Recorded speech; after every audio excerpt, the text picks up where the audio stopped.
Bonjour à tous, bienvenue pour parler de cette 5e semaine après la greffe. On va enfin pouvoir voir des vidéos de l'époque, donc j'ai tout ce qu'il faut. Cette fois je vous laisse juste avec le ressenti à chaud quand j'enregistrais. Et ensuite on parle des vitamines B, leur intérêt, pourquoi il faut en prendre, qu'est-ce qu'elles font, où on les trouve, etc. etc. Donc d'abord, générique.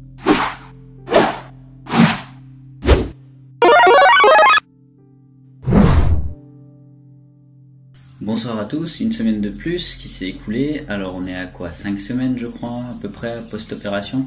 Je sais plus exactement, mais je trouve intéressant de faire une vidéo aujourd'hui pour montrer le résultat. Déjà on peut voir que visuellement c'est assez bizarre parce que j'ai les cheveux ici qui ont repoussé partout et ici ça paraît chauve en fait, ça l'est pas vraiment, je vais vous montrer.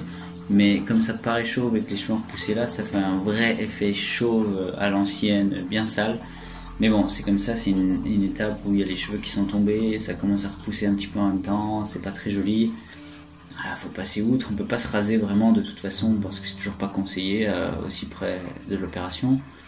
Bon, voilà, faut accepter, au pire je peux commencer à mettre un chapeau si ça touche pas, mais bon, voilà, c'est plus très grave, tout le monde s'est habitué, c'est juste que pour moi personnellement je trouve que c'est un peu moche, mais bon, c'est comme ça. Maintenant, si on regarde de plus près, c'est pas du tout en fait un manque de cheveux qu'il y a. Il y en a plein de petits, c'est assez difficile à montrer, mais partout il y a des petits cheveux. Partout. Peut-être sur cet angle de lumière, on voit qu'il y en a partout ici. Vous voyez? Et en fait, c'est juste que comme ils sont encore fins et blonds chez moi un peu, ben, ça se voit pas trop. Et ça fait cet effet ultra chauve. Mais en vrai, on peut voir de près que ça commence à pousser, que ça pousse sur des zones où il n'y en avait pas avant, ce qui est très rassurant, ce qui fait plaisir. On peut voir honnêtement au toucher, enfin on peut sentir que le cuir chevelu aussi s'est beaucoup amélioré. En termes de sensation, il n'y a plus grand chose. En termes de repos, c'est hyper cool maintenant parce qu'on peut dormir, on s'inquiète plus du tout. La phase de chute pour moi est vraiment terminée, je pense. En même temps, j'en ai perdu beaucoup. C'est normal, hein. Il me reste ici un peu plus. Ça se voit un peu sur des zones un peu brunes, grises, parce que c'est là où j'avais vraiment des cheveux déjà avant, quoi. Mais voilà, ici on peut voir, il y a eu beaucoup de pertes. Je pense que si on doit perdre 70% de max de ses cheveux, je pense que chez moi c'est bon, c'est fait. Mais voilà, c'est plus très inquiétant. Je mets toujours la vitamine, le petit truc là qui va avec le shampoing tous les jours, 2 fois par jour. Et puis voilà, tout va bien, ça évolue correctement. Pour l'arrière, je vais vous faire un petit tour d'horizon. Donc pour la zone arrière, on peut voir, ça a bien évolué aussi, hein. En termes de densité, en termes de densité, c'est plus très rouge, ça gratte plus, vraiment c'est super cool. Bon, il y a encore du progrès, hein, c'est pas non plus parfait, mais je trouve que voilà, on évolue tranquillement. Dernière petite note, je peux toujours pas vraiment reprendre le sport, je peux faire du sport normal, courir par exemple, je peux aller courir, mais je peux pas faire encore de crossfit, moi c'est plutôt ce que j'aime bien. Alors pour un petit récapitulatif, pendant que j'y suis, c'est 1 mois pour pas de sport, après on peut commencer à courir, à faire de la musculation légère, 6 semaines pour le crossfit, où on peut quand même déjà la pousser plus, et 2 mois pour la piscine. Néanmoins pour la piscine j'ai un petit doute sur la durée parce qu'on ne peut pas porter de réel bonnet avant 3 mois. Et en général la piscine c'est avec un bonnet, donc à moins que vous ayez une piscine où il n'y a pas de bonnet, attendez 3 mois. Mais voilà, au moins tout avance bien, je fais toujours mes petites photos quotidiennes si ça vous intéresse sur Instagram pour voir une évolution. Vous pouvez voir que toute la zone sur laquelle il y avait une inquiétude au départ, c'est parfaitement nickel. C'est un peu dur de voir de près, mais honnêtement tout est bien, tout est nickel, je suis super content. Voilà, à la semaine prochaine je pense. On se retrouve pour parler du sujet de la semaine, donc c'est les vitamines B. Je veux juste vous rappeler que c'est vraiment pour traiter de manière synthétique que je fais les vidéos. Je suis pas là pour vous donner toutes les informations ultra précises, ultra scientifiques. Mon but c'est vraiment de vous sensibiliser à ce que le sujet peut concerner, vous permettre d'avoir une connaissance un peu générale. Vous n'allez pas perdre des heures de recherche comme moi j'ai pu le faire pour vous. Néanmoins, je vous invite à vous informer en parallèle. Il y a plusieurs articles, il y a plusieurs peut-être vidéos en description. Je dois avouer que des vidéos, il n'y en a pas beaucoup qui traitent réellement du sujet, qui sont pas là juste pour blablater, essayer de faire des vues. Mon but, moi, c'est plutôt de vous apporter la connaissance relative à la greffe de cheveux et aux cheveux en général. Pas juste vous donner les noms scientifiques et puis à quoi ça sert et vite fait où on les mange. Non, je veux qu'on aille un peu plus loin. Donc voilà, je suis pas médecin, c'est juste le fruit de mes recherches, c'est juste le fruit d'un peu de travail. Donc si vous avez des suggestions, si vous avez des remarques, vous n'hésitez pas, vous les mettez en commentaire, on est là pour s'entraider. En tout cas c'est concis, le plus possible, j'espère que ça vous aidera. Je passe à la suite. Ces vitamines, elles sont importantes pour énormément de rôles dans le corps humain. Elles se trouvent généralement dans la nourriture assez facilement. Donc elles sont présentes partout. Le problème, c'est que le corps les fabrique pas. C'est hyper important d'avoir une bonne diète pour ça, parce que ça va permettre au corps d'avoir ses apports quotidiens.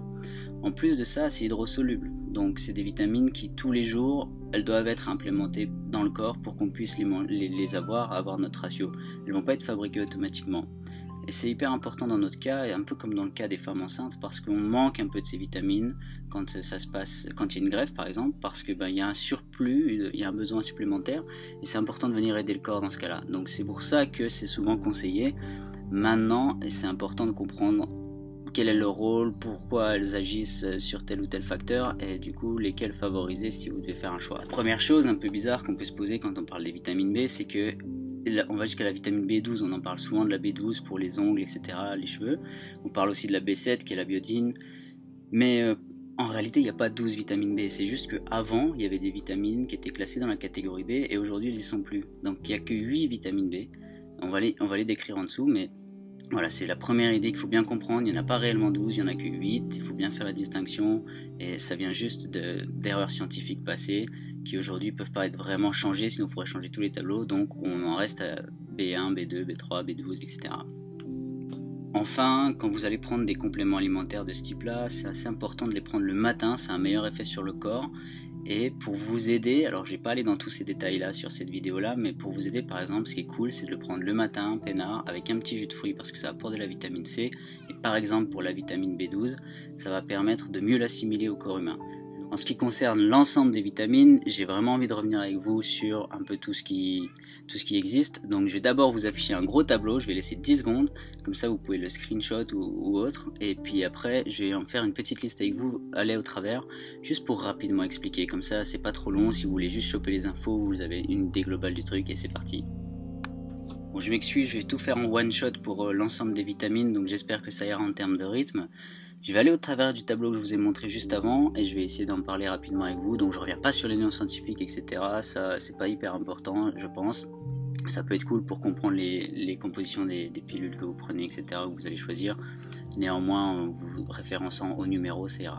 Donc on a d'abord la vitamine B1, au moins c'est simple, ça commence par 1. La vitamine B1, ça sert surtout au maintien des nerfs en bonne santé. Et là c'est important pour nous parce que les nouveaux cheveux, ça demande des nouvelles terminaisons nerveuses. Donc il va falloir les aider à être créés, les aider à être bien maintenus. Ça permettra aux cheveux de survivre et de bien pousser. Et en plus de ça, la vitamine B1 elle aide aussi au maintien de la croissance et l'élasticité des cheveux. Donc on les trouve principalement, ça ne sera jamais des listes exhaustives parce qu'il y a trop d'aliments qui contiennent un peu tout ça. Mais j'ai envie de faire une petite liste qui en fait va vous montrer quelques aliments dans lesquels vous pouvez un peu tout choper en prenant juste quelques aliments, parce qu'il y en a plusieurs qui regroupent plusieurs vitamines. Du coup ça vous fait une plus petite liste de courses si jamais vous voulez vraiment faire que la diète pour avoir les vitamines. Donc vitamine B1 c'est plutôt les noisettes, les petits pois, les pois chiches, les céréales, ce genre de trucs. Donc c'est assez simple à trouver, les noisettes ça se mange facilement, les petits pois aussi, vous avez le choix, vous n'êtes pas obligé de manger plein de légumes, même si ça va être important. Ensuite on a la vitamine B2. Vitamine B2 c'est principalement le transport de l'oxygène, le système immunitaire, etc. Ce genre les antioxydants. Donc c'est aussi très important pour nous après la greffe parce que il y a évidemment le système immunitaire travaille à fond et puis il va falloir éliminer les toxines, etc. Et tout ça, ça va être fait grâce au transport de l'oxygène. Si l'oxygène est mal transporté, que le sang ne fait pas bien son travail, ça sera moins efficace. Donc ça, une fois encore, c'est assez simple à trouver. C'est dans le camembert par exemple. Le brie, c'est nickel pour la vitamine B2, donc si vous aimez le fromage, c'est tant mieux pour vous. Les amandes, donc on est encore sur des noix. Les jaunes d'œufs, principalement. Bon, vous pouvez manger le blanc avec, mais les jaunes d'œufs principalement. Et les champignons. On commence déjà à avoir un petit repas intéressant à ce stade-là. Par contre, effet très très intéressant de la vitamine B2, c'est que quand vous allez aller aux toilettes, à partir du moment où vous prenez des compléments alimentaires, vous allez uriner très très jaune. Et c'est bon à savoir parce que vous n'êtes pas malade en fait, c'est juste l'élimination de la vitamine B2 ou du surplus qui fait que vous allez avoir une urine assez jaune. Ensuite, on passe à la vitamine B3. La vitamine B3, elle sert à activer notamment la circulation sanguine à la racine du chevelu et au renouvellement du follicule pileux. Dans notre cas, une fois encore, c'est hyper important parce que il faut que la circulation sanguine soit efficace. C'est pour ça qu'on boit du thé vert, c'est pour ça qu'on met des produits comme l'huile de menthe poivrée, etc. C'est vraiment le but d'aider le cuir chevelu à transporter le sang, à éliminer les toxines, etc. Donc B3, encore une fois, c'est hyper important. Et après, elle est assez simple à trouver une fois encore. C'est dans les amandes, donc B2, B3 dans les amandes, dans l'avocat, une petite diète d'avocat, ça fait jamais de mal, dans le chou kale, donc le kale, ça se trouve facilement en Irlande, je suis plus trop pour la France, mais ça c'est assez cool. Dans les épinards aussi, par exemple, c'est assez facile à trouver. Dans le jauman et dans le saumon. Donc là, tout le monde peut y trouver son compte, c'est assez simple à trouver. Évidemment, il y a des taux différents dans chaque aliment. Il y a un article dans mes sources qui liste un peu ces taux. Mais voilà, en manière générale, vu les doses recommandées, c'est pas très dur à trouver. On passe à la B5, qui est aussi appelée la bépantène. Ça vous devez entendre des fois pour les shampoings et ce genre de trucs. C'est aussi un constituant de la kératine. Pareil, shampoing, etc. La B5, vitamine B très connue. Et en fait, elle, ça aide principalement à la cicatrisation et à la régénération capillaire.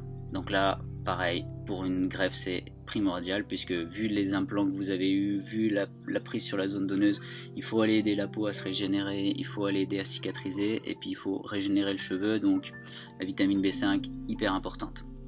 Alors encore une fois, ultra simple à trouver, chou-fleur, avocat à nouveau, noisette à nouveau comme la B1, les noix, les champignons encore comme la B1, et même le riz. Donc pour celle-là, pas d'excuses, elle est facile à trouver. On passe à la B6. La B6, elle sert principalement pour nous à créer la structure du cheveu. Elle renforce la fibre capillaire. Autant dire qu'une fois que la pousse commence, c'est la vitamine clé, quoi.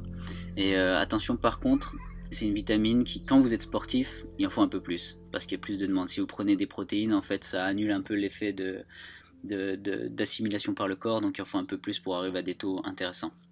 Là par contre, il va falloir manger du foie de veau. C'est peut-être pas idéal pour tout le monde. Les lentilles, les pois chiches, on commence à avoir une diète vraiment sympa. Du porc, du poulet, des avocats à nouveau, des céréales et des bananes. Les bananes, c'est hyper capital aussi. Donc voilà, toujours assez simple dans les aliments, pas trop de difficultés à les trouver. On passe à la B7 et à la B8. En fait, c'est une petite confusion, on l'appelle aussi la vitamine H, je sais pas trop pourquoi sur ce point. Néanmoins, c'est ce qu'on appelle la biotine. La biotine, si vous avez fait une greffe, tout le monde vous en a parlé. Si vous avez fait des recherches sur la greffe, tout le monde vous en a parlé.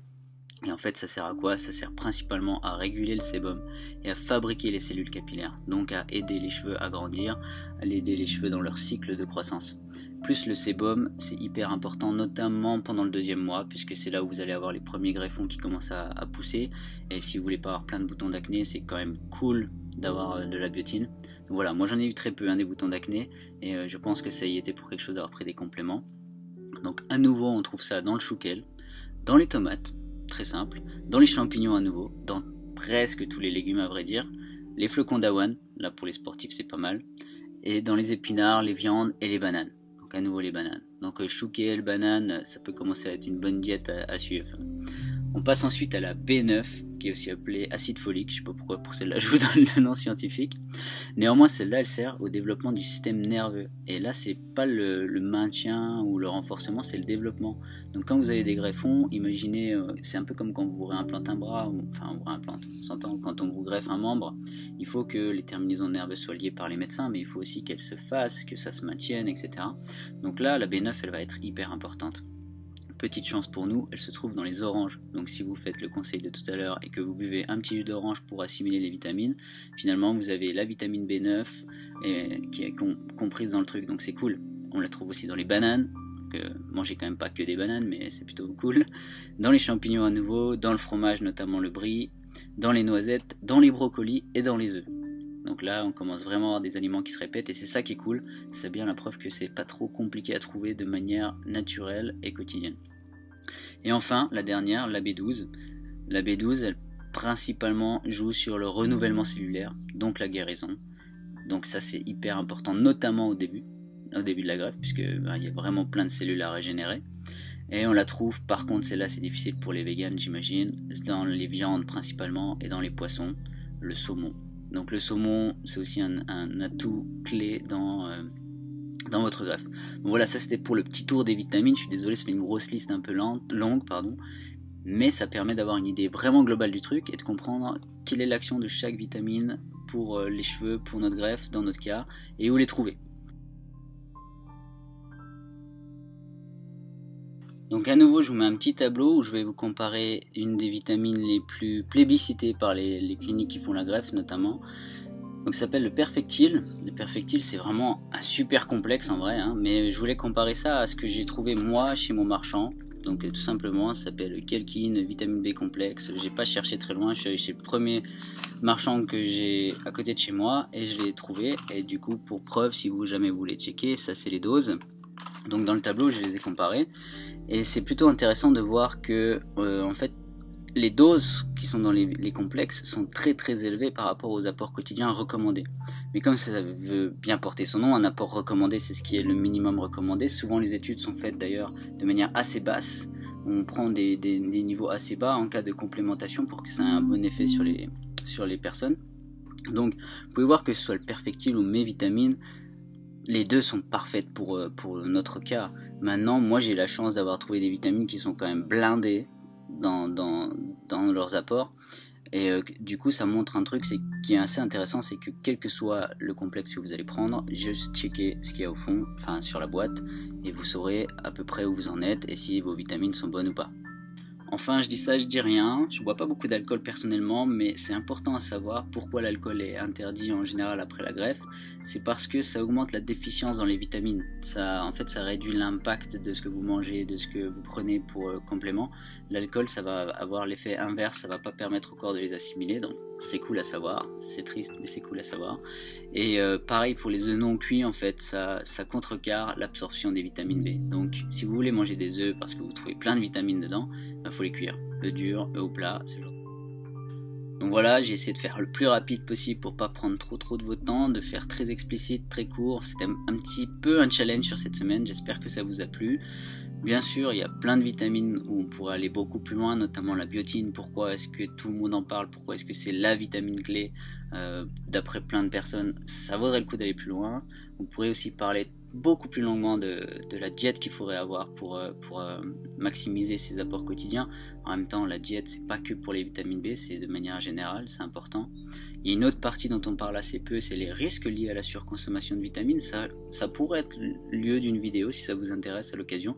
Et si ça vous intéresse, honnêtement, le seul moyen de le savoir, je pense que ça va être de liker. Je le fais pas, vous demandez ça d'habitude, mais je sais pas, liker ou commenter, mais dites-le moi parce que moi je pars sur plein de trucs, j'ai plein d'idées, donc si vous voulez un truc spécifique, il va falloir quand même me le notifier. Et voilà, du coup il me reste plus qu'à vous souhaiter une bonne semaine. À la semaine prochaine pour la suite. Je ne sais pas encore le sujet exactement, j'en ai plusieurs en recherche et en cours, donc amusez-vous bien.